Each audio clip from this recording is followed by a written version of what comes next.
So sa mga nagtatanong, ano ba yung mga kailangan para pumunta dito? Siyempre, unang-una sa lahat, pagdating nyo doon sa NAIA, kailangan nyo ng e-travel. Ma-accomplish yun via online, and isabay nyo na rin yung arrival card dito sa Taiwan kasi yung parang e-travel version nila dito sa Taiwan. So makakuha nyo rin yun at ma-accomplish nyo rin yun online.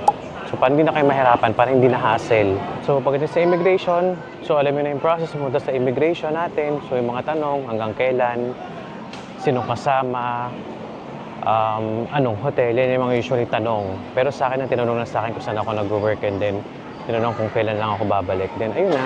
Tapos after nun, pagdating dito, pinakita lang yung passport, then pati yung arrival card. Usually sa amin, hindi na siya kinuha kasi nakapag-register na kami online. Then after nun, tsaka nakakuha na kami ng Wi-Fi, router, and EC card na na-accomplish namin sa Klook. Doon namin siya nakuha.